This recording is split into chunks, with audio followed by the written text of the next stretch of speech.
GPC fans out there, welcome back to another GPC match. I'm H-Trader Josh, and I'll be bringing you my Week 1 Season 5 GPC match versus Dom, aka the Richmond Rayquazas. And as you can see my team on the bottom, and you can see his team on the top. And as you can see, he didn't bring his Cobalin, and he did bring the Scolipede plus Blaziken combo like I figured he would. Even though Scolipede doesn't really do too much to my team as long as I have Scizor around. And he also brought the Landorus T, which I figured was his Stealth Rocker, his Slowking, which I was guessing was there as a wall, the Rotom Frost, which I was kind of surprised to see, but I guess I could see it as his Flying Resist, but it's not the best switching in the world. And then he brought his Mega Latios, because Mega Latios is a pretty good Pokemon in general. There's never a reason to not bring it, so I mean, it makes sense why he would bring it. Anyways, sorry if you can hear my dog in the background.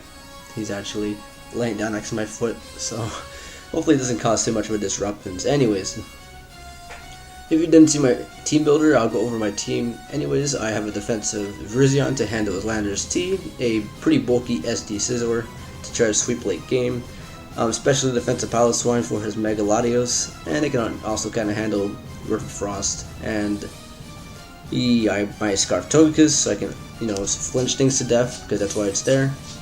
My defensive Arcanine for his physical threats, and my my special attacker pivotal Pokemon, my Manectric with dual stab, HP Ice, and Flamethrower for the Rotom Frost. If it did come, and it actually did, so that's good.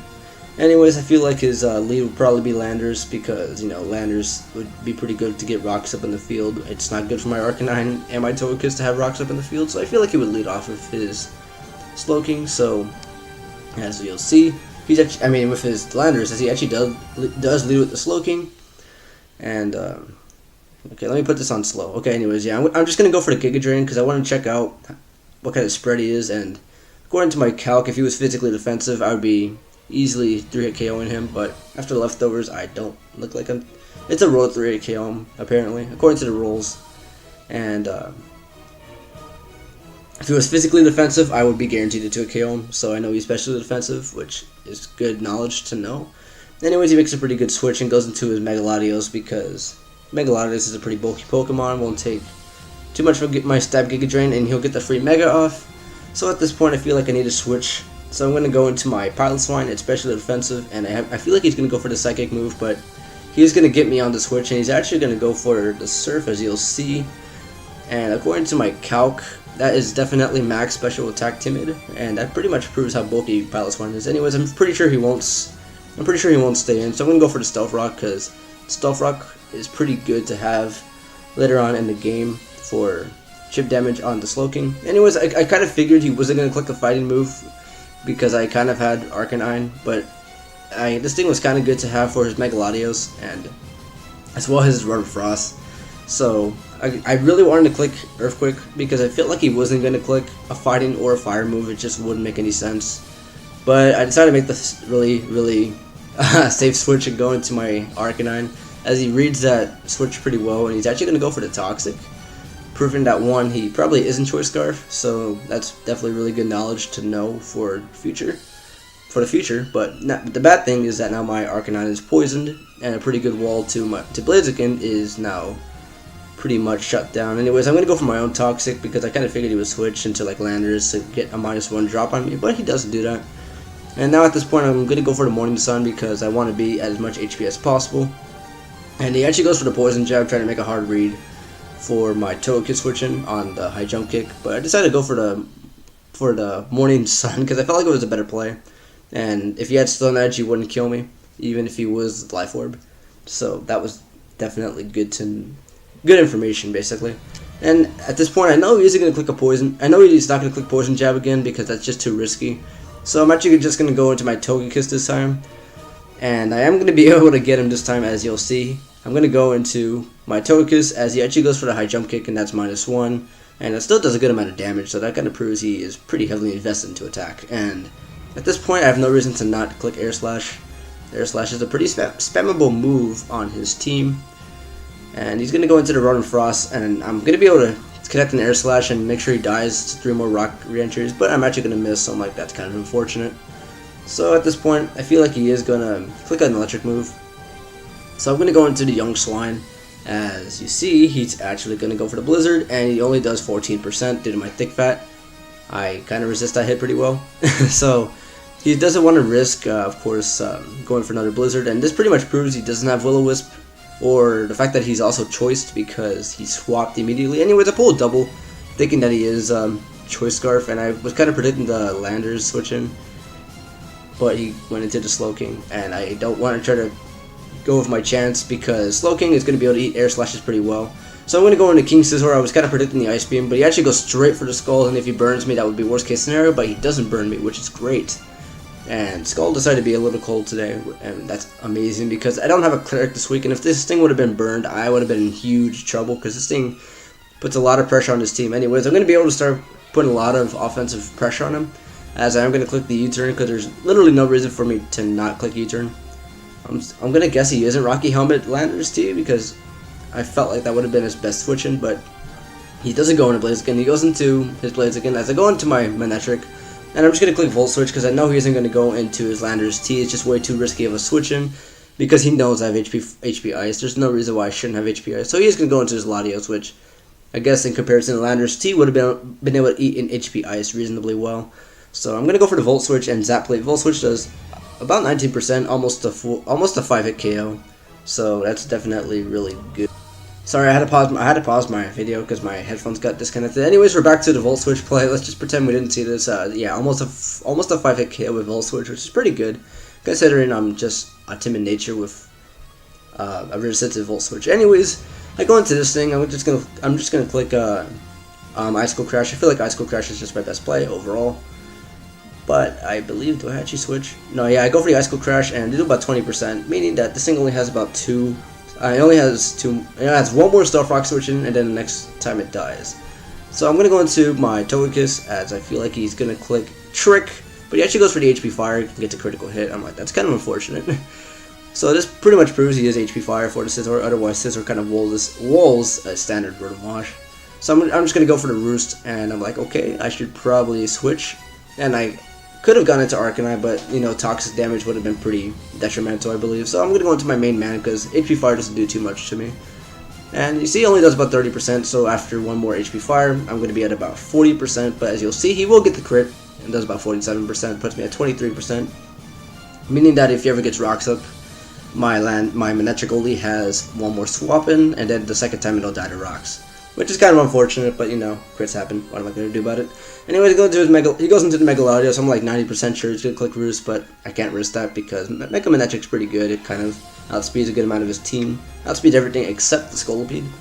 So I'm like, I should probably keep it. So I'm going to go into my Togekiss as he does click Roost, and I'm like, that kind of sucks. Anyways, I'm going to pull a double. I'm going to try to predict his Slowking switching as I go into my Mega Scizor, as he actually switches into his Landers T, which I found pretty interesting considering Air Slash was going to do a good amount of damage. So I'm like, okay, that's definitely kind of weird. So I obviously can't stand because I'm going to scout for the HP Fire because I figured he would have HP Fire. It would make sense on Landers T because they carry it in OU sometimes. And as you see, he actually has HP Fire. I'm like, oh, that's definitely kind of interesting.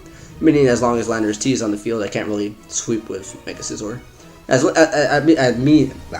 At least if he's on my Mega Scizor. Anyways, I go for the Air Slash and I get a flinch because that's what Togekiss does. It's pretty good at that. Anyways, he's going to sack his Blaziken instead of going into his Slowking, trying to risk the not getting flinch, which I found pretty interesting. And I found out he was Salad Berry, so I was like, that's interesting. I don't understand what you would actually go down the Salad Berry on, but I can respect it. Anyways, he goes back into his Slowking. And at this point, I don't really have the best switching because I don't want anything to get burned. So I'm like, you know what? I'm going to go to my Virizion. I'm going to hope Virizion doesn't get burned. Worst case scenario, it gets frozen by Ice Beam. Because he can easily click Ice Beam. But yeah, he does go for the Skull trying to get the burn. And as you see, he doesn't get the burn, which is pretty unfortunate for him. He's gone for Skull a couple times and hasn't gotten a single burn. So I definitely feel bad about that. But, you know, it's Pokemon. I already got crit before. So what are you going to do about it? Anyways, he's going to go into his Latios because it's a pretty clean switch in HP Ice. Since I'm not really heavily invested into Special Attack, even if I did decide to click it, wouldn't do a lot of damage.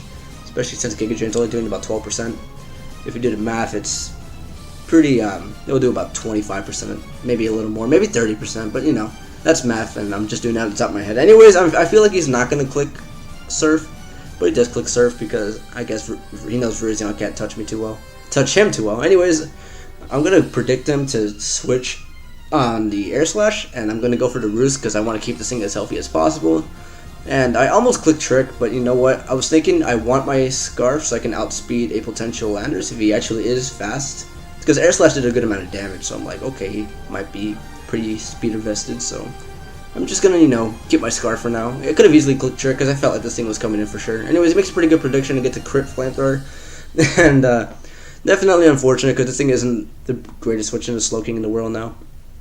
But it's fine. I can just click Giga Drain and flamethrower won't do too much to me after Giga Drain plus leftovers. Anyways, he goes into his Latios, and I'm gonna be able to get a nice sweet Giga Drain off, and I'm gonna get a crit Giga Drain. Meaning if I would have gone for HPI, so he would have been at about 10%, and I would have been able to just click HPI until he killed me. But that didn't happen. I clicked Giga Drain because I'm being really passive right now because there's no reason to risk anything. I'm up 6-4. Anyways, I'm going to go into Young Swine because according to my calc, unless he gets really high, unless he gets a little bit more than the mid-roll, I don't die to a Surf. He goes for Surf and he actually gets a little bit of a lower mid-roll, but that's completely okay because that means I live and he goes down to 64%. And let me explain this play. I kind of figured he would predict. Well, I could have easily had my Ice Shard, but I don't have Ice Shard in the set. I needed Roar just in case he was Calm Mind, which he obviously isn't Calm Mind at this point, and his Slowking doesn't appear to be Calm Mind. So that's definitely good, because I've already seen 3 attacks from him, and then his last move is probably Slack Off, so that's probably good. And I kind of figured he would want to click predict the Ice Shard and switch out.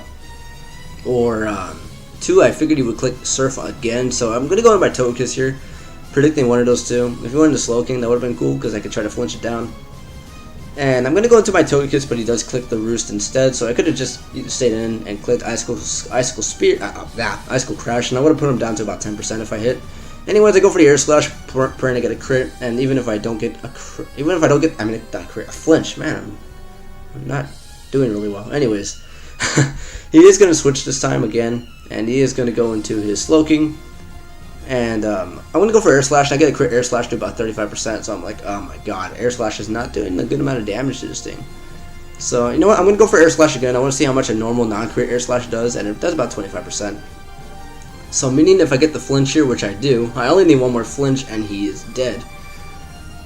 And even if I don't get the flinch here, he'd be put to the point where he would be pretty weak to Scizor. Now, he already is, because once I get to +2, he kind of loses to it. Anyways, he's going to go into his Landers T, and I go for the Air Slash and kill him.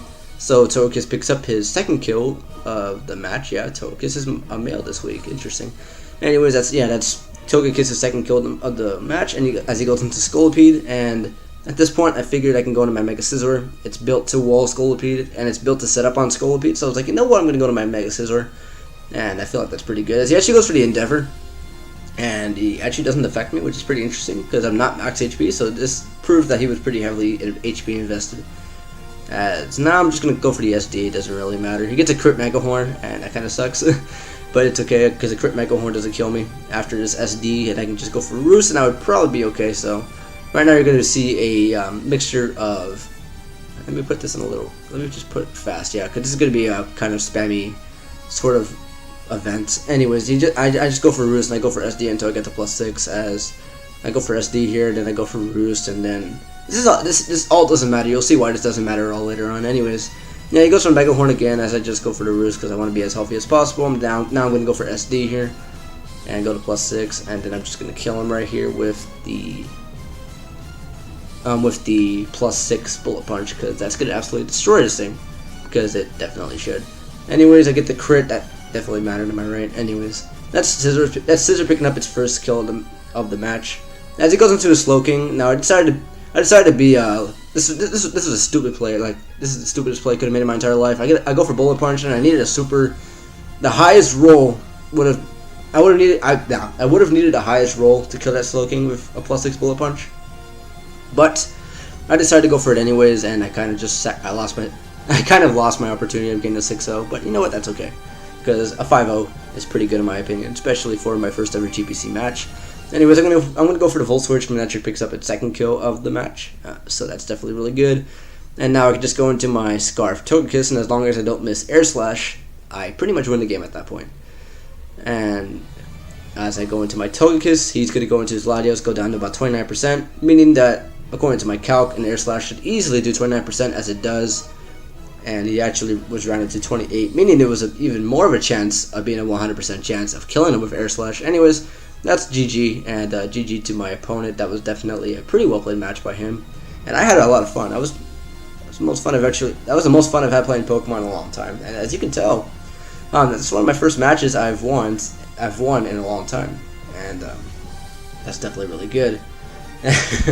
So yeah, we started off the GPC Season 1-0 with a +5 differential. Togekiss picking up 3 kills, and my Manectric picking up 2 kills, and my Mega Scizor, of course, picking up 1 kill.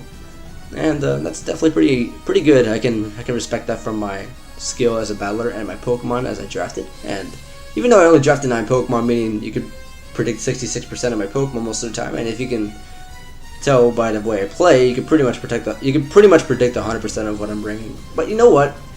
We won't worry about that right now, because right now we're 1-0, and I can probably predict what people are going to bring later on in the season, and you know, I can build around that, and I can work around that. So I'm definitely pretty satisfied with that match, and I definitely pretty hacksy match, and I have to say I guess I got the hacks in my favor by going for air slash, and you know, I got all the flinches. Not once did I not get the flinch with air slash.